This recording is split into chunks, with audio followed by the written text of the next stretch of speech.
اسرائیل ایران کشیدگی میں کمی کمیشن جنیوا میں آج اہم بیٹھک ہوگی۔ برطانیہ، فرانس اور جرمنی کے وزرائے خارجہ ایرانی ہم منصب سے ملاقات کریں گے۔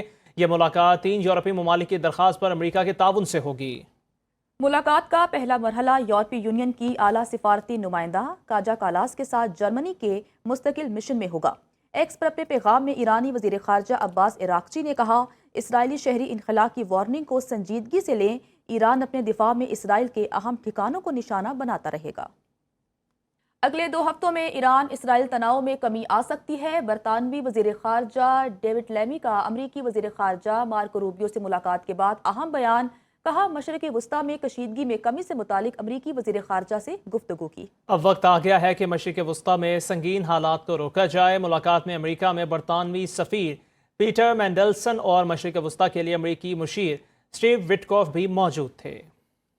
ایران طے کرے گا کہ جنگ کیسے ختم کی جائے۔ سابق ایرانی وزیر خارجہ جواد ظریف کا سوشل میڈیا پر پیغام، کہا حملہ آور کوئی بھی ہو، ایرانی قوم اسے ناک آؤٹ کر دے گی۔ نسل کش بزدل کو علم ہی نہیں کہ اس نے کس چیز کا آغاز کیا ہے۔ ایران نے 3 صدیوں میں کسی ملک پر حملہ نہیں کیا۔ ایران نے ہمیشہ ابھرنے کی ناقابل یقین قوت کا اظہار کیا ہے۔ جواد ظریف نے ایکس پر پیغام میں مزید کہا، عمارتیں گرائی جا سکتی ہیں، علم کبھی تباہ نہیں کیا جا سکتا۔ 9 کروڑ محب وطن اور مخلص لوگ ہوں تو علم تباہ نہیں کیا جا سکتا۔ ایران نے جنگ شروع نہیں کی، ختم کیسے کرنی ہے فیصلہ ایران کرے گا۔ امریکہ کی جنگ میں ممکنہ شمولیت پر عالمی جنگ کے خطرات منڈلانے لگے۔ مشرق وسطیٰ میں 19 سے زائد مقامات پر امریکہ کے فوجی اڈے ہیں۔ امریکی فوجی اڈوں پر تقریباً 40 سے 50 ہزار فوجی اہلکار تعینات ہیں۔ مستقل فوجی اڈے عراق، اردن، کویت، قطر، بحرین، مصر، سعودی عرب اور امارات میں ہیں۔ ترکیہ، شام، لبنان، جبوتی، عمان، مصر میں عارضی فوجی اڈے ہیں۔ یہ اڈے جنگی طیارے، میزائل، دفاعی نظام، ڈرونز اور انٹیلیجنس مراکز سے لیس ہیں۔ ایران اسرائیل کشیدگی کے بعد بعض فوجی اڈوں پر ہائی الرٹ رکھا گیا ہے۔ ایران کے ساتھ ابتدائی 2 روز میں اسرائیل کو $1.5 ارب کا نقصان ہوا۔ اسرائیلی میڈیا کے مطابق 2024 میں غزہ کے ساتھ جنگی لاگت $67 ارب سے زائد تھی۔ ایران کے ساتھ جنگ طویل ہونے سے آئندہ 7 ہفتوں میں $70 ارب خرچ ہو سکتے ہیں۔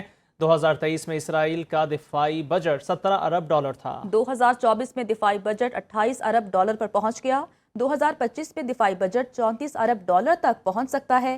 اسرائیلی میڈیا کے مطابق اس سال اسرائیل کا بجٹ خسارہ $27.6 ارب پر پہنچ جائے گا۔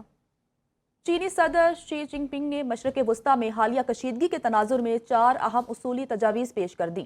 ترجمان چینی وزارت خارجہ کے مطابق جنگ کسی مسئلے کا حل نہیں، اسرائیل اور ایران کے درمیان فوری جنگ بندی ضروری ہے، معاملات کا سفارتی حل ضروری ہے۔ اقوام متحدہ کی قرارداد اور بین الاقوامی اصولوں کے مطابق مسئلہ حل کیا جائے، زخمیوں، غیر ملکی شہریوں اور امدادی کارکنوں کو تحفظ فراہم کیا جائے۔ صورتحال کو استحکام کی راہ پر لانے کے لیے چین اور روس ثالثی کا کردار ادا کرنے کے لیے تیار ہیں۔ اسرائیلی قیادت کی ایرانی سپریم رہنما آیت اللہ خامنائی کو قتل کی دھمکیاں۔ اسرائیلی ہسپتال پر ایرانی حملے نے اسرائیلی وزیر خارجہ کو حواس باختہ کر دیا۔ نیتن یاہو نے بھی آیت اللہ خامنائی کو ٹارگٹ کرنے کا اشارہ دے دیا۔ ڈونلڈ ٹرمپ پہلے ہی خامنائی کو آسان ہدف قرار دے چکے ہیں۔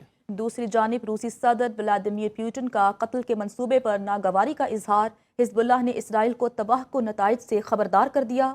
عراقی مذہبی رہنما آیت اللہ سستانی نے اسرائیلی منصوبے کو خطے کی تباہی کا منصوبہ قرار دے دیا۔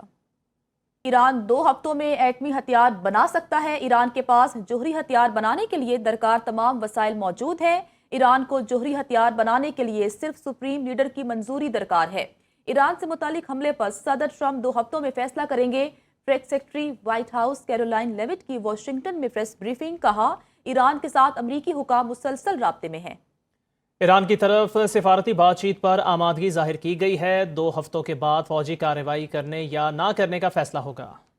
ٹرمپ نے امریکہ کا ایران پر حملہ بنکر بسٹر بم کی کارکردگی سے مشروط کر دیا۔ برطانوی جریدے دی گارجین کا انکشاف جریدے کے مطابق امریکی صدر ڈونلڈ ٹرمپ نے دفاعی حکام سے کہا ہے کہ اگر بنکر بسٹر بم ایران کی فرد جوہری تنصیبات کو تباہ کر سکتا ہے تو امریکہ ایران پر حملہ کرے گا۔ میڈیا رپورٹس کے مطابق 30,000 پاؤنڈ وزنی بم زیر زمین ایرانی جوہری تنصیبات کو تباہ کرنے کی صلاحیت رکھتا ہے۔ لیکن ڈونلڈ ٹرمپ کو بم کی صلاحیتوں کے حوالے سے تحفظات ہیں۔ اسرائیلی وزیراعظم نتن نے دھمکی دی ہے کہ ایران کے نیوکلیئر مراکز پر حملے کے لیے امریکہ کے گرین سگنل کا انتظار نہیں کیا جائے گا۔ ایران کی تمام ایٹمی تنصیبات پر حملہ کریں گے۔ ایران میں رجیم چینج ہمارا مقصد نہیں۔ اسرائیلی حملوں سے اگر ایران میں حکومت تبدیل ہو جاتی ہے تو وہ الگ بات ہے۔ یہ بھی ہو سکتا ہے ایرانی عوام خود ہی حکومت کی تبدیلی کی وجہ ہو۔ اسرائیل ایران کشیدگی میں کمی کمیشن جنیوا میں آج اہم بیٹھک ہوگی۔ برطانیہ، فرانس اور جرمنی کے وزرائے خارجہ ایرانی ہم منصب سے ملاقات کریں گے۔ یہ ملاقات 3 یورپی ممالک کی درخواست پر امریکہ کے تعاون سے ہوگی۔ ملاقات کا پہلا مرحلہ یورپی یونین کی اعلیٰ سفارتی نمائندہ کاجا کالاس کے ساتھ جرمنی کے مستقل مشن میں ہوگا۔ ایکس پر اپنے پیغام میں ایرانی وزیر خارجہ عباس عراقچی نے کہا، اسرائیلی شہری انخلا کی وارننگ کو سنجیدگی سے لیں۔ ایران اپنے دفاع میں اسرائیل کے اہم ٹھکانوں کو نشانہ بناتا رہے گا۔